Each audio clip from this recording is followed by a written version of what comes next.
The palace has entered a state of emergency.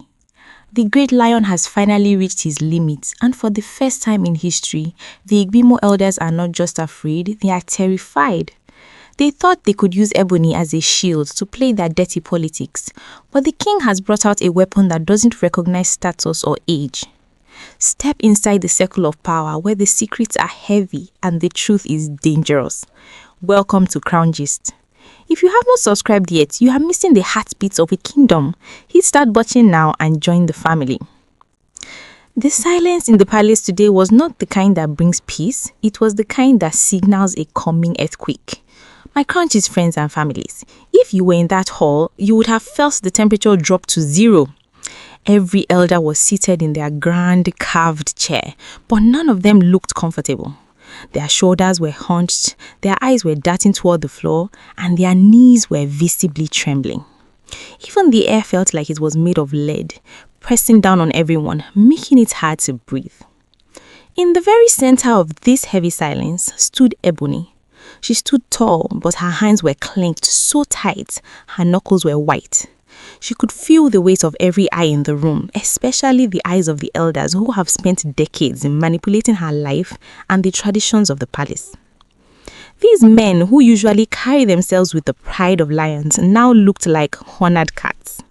The authority they used to wear like a garment had been stripped away, leaving them pale and shivering in the presence of the great lion.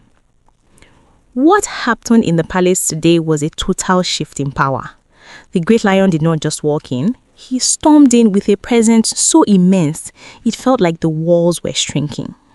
He sat on his throne, his eyes burning like twin fires. He didn't need to shout. He just sat there and the room went dead quiet.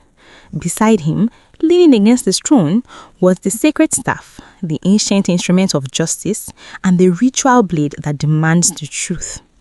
This isn't just a piece of wood or metal. It is a force that the elders have spent their lives trying to avoid, manipulate, or bribe. But today, they realized that this power was no longer under their control. It was pointing directly at them. The Kabiesi looked at the Igbimo elders, his gaze lingering on Oba Bolaji and the others, who have been the loudest in this drama. When he finally spoke, his voice was slow, deep, and sharp enough to cut through stone. He told them that he was done with the games. He told them he was tired of their constant wahala, their endless argument, and the way they have been turning the palace into a theater of war. He looked them in the eye and accused them of seeing black and calling it white, and seeing yellow and calling it blue, all because of their selfish interest. Then the great lion said something that made the elders' hearts skip a beat. He told them that if they did not stop their politics immediately, if they did not give him and the jewel the peace they deserve, he would stop using words. He said he would leave Ianifa and her herbs aside and use the sacred power of the land to reset their brains. My Countess friends and families, you need to understand why this threat is so heavy. In this kingdom, that kind of a spiritual reset is not a joke. It is a total wipe of a person's influence, mind, and standing. The moment the elders heard that, the arrogance they had been carrying for years evaporated instantly.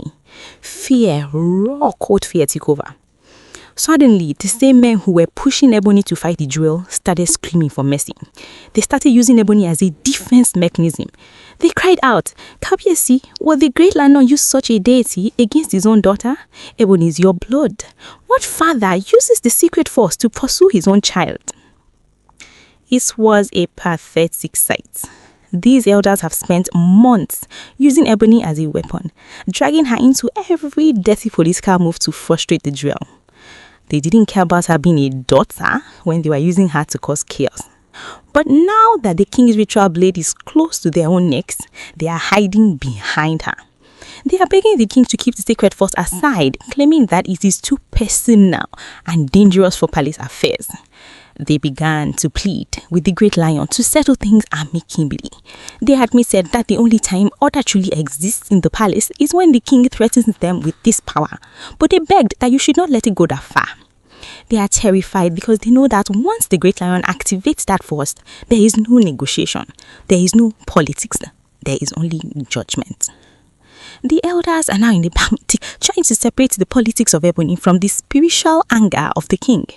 But the Kabiesi is not listening to their excuses anymore. He has seen how they use the name of tradition to protect their own greed. He has seen how they try to make the jewel look like an outsider while they claim to be the owners of the palace. As the sun began to set over the hall, the elders were still on their knees, their grand robes dragged in the dust of the palace floor.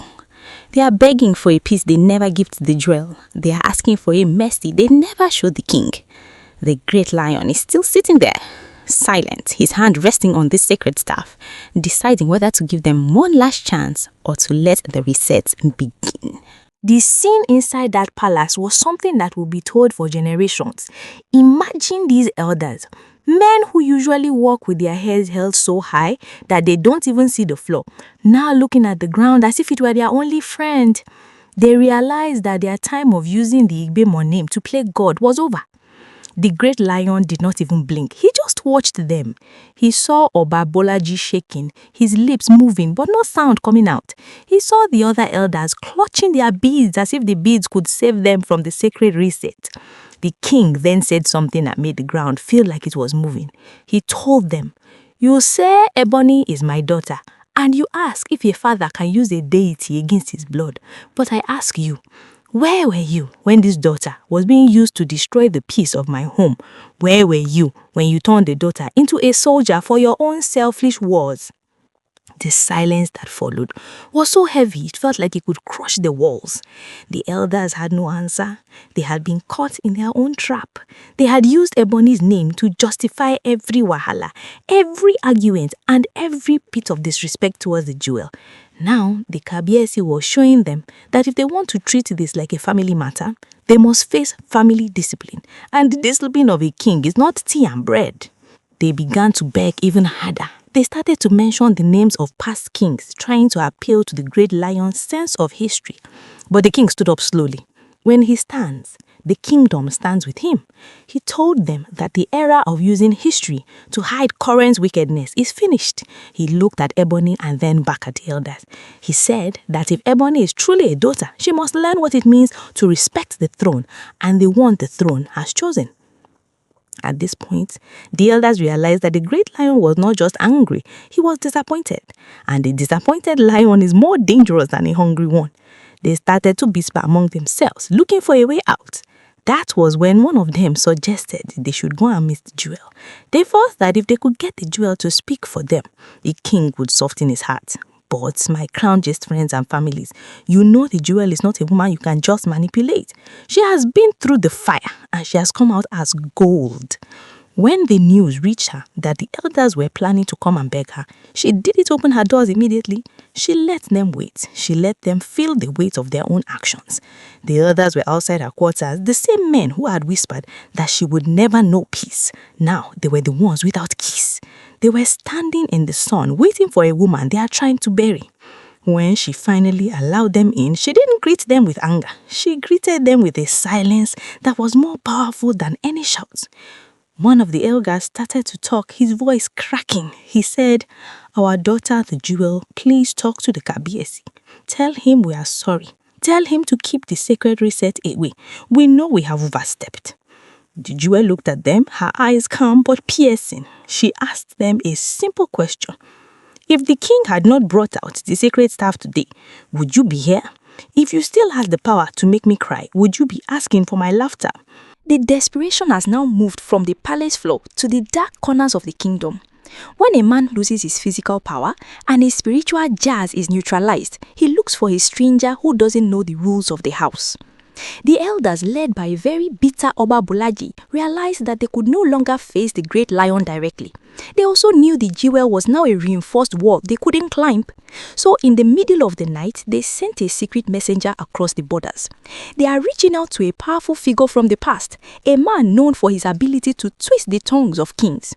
This outsider is a man who was once banished from the royal circle years ago for the same kind of wahala these elders are playing now.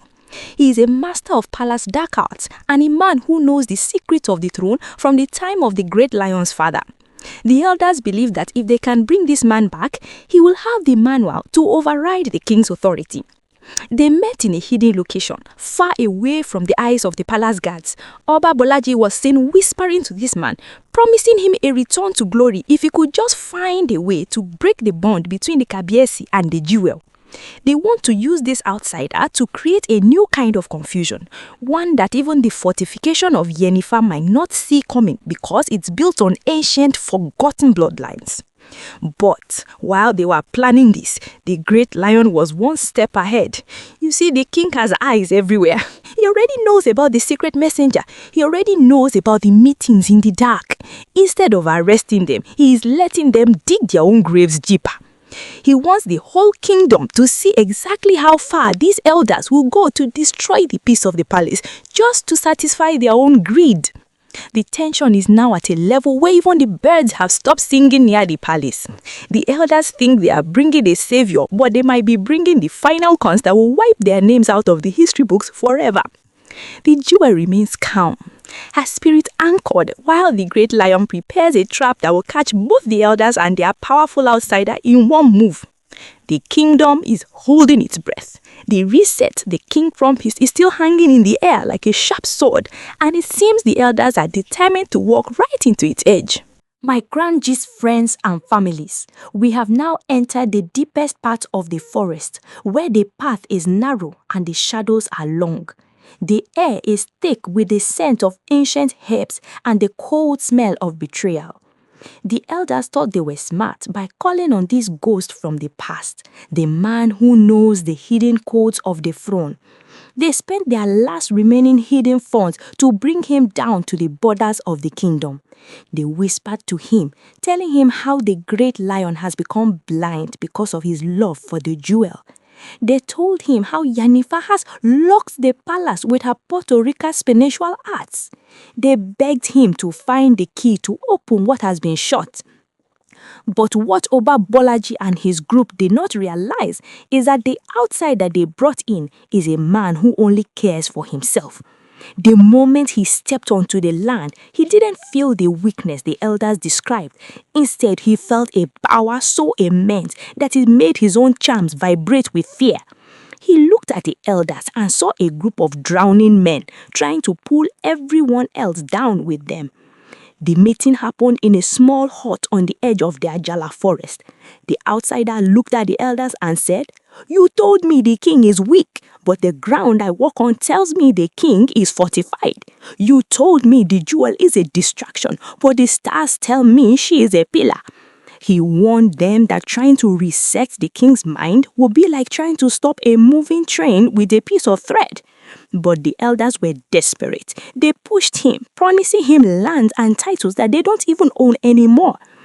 Under that pressure, the outsider agreed to perform a testing ritual, a move designed to see if the great lion's protection could be breached.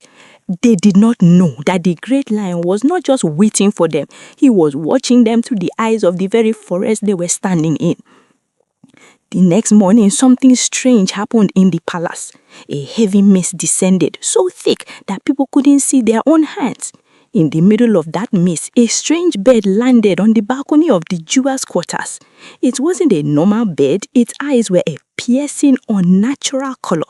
This was the outsider's messenger, sent to plant a seed of confusion in the jewel's mind. But the jewel was ready. She didn't scream. She didn't call the guards. She simply stepped out, looked at the bed, and whispered a word that Yanifa had taught her, a word of authority that recognizes no borders. The bird didn't fly away. It simply fell to the ground, turned into dust, and was blown away by the wind.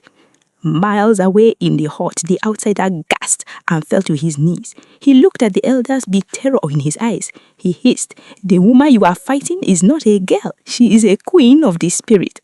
He didn't wait for his payment. He didn't wait for the land. He stood up, packed his bags, and disappeared into the morning fog, leaving the elders alone once again. When the mist finally cleared, the great lion was standing on the palace steps. He didn't need to say a word. He just looked toward the direction of the Ajala forest and smacked a cold, knowing smile. He knew the elders had tried their last card, and he knew it had failed miserably. Now, the Bimbo elders are truly finished. They have no money, no spiritual backup, and no outsider to save them. They are standing in the middle of a kingdom that no longer recognizes their voices. The wahala they try to create has become a cage that has locked them in. The jewel and the great lion are now standing strong than ever. Their bond tested by fire and proving to be unbreakable. The sun is rising over the palace, and for the first time in a long time, the air feels clean.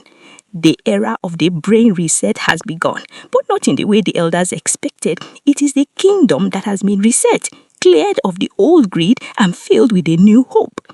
My Crown G's friends and families, as we conclude this final part of this massive update, please bear in mind that all the details regarding the outsider, the strange bird, the secret rituals in the hut, and the spiritual standoff are all alleged, rumored, and unverified information currently trending in the Royal G circles on social media. These stories should not be taken as factual or confirmed news. We are simply sharing the whispers and the drama as they fly through the kingdom.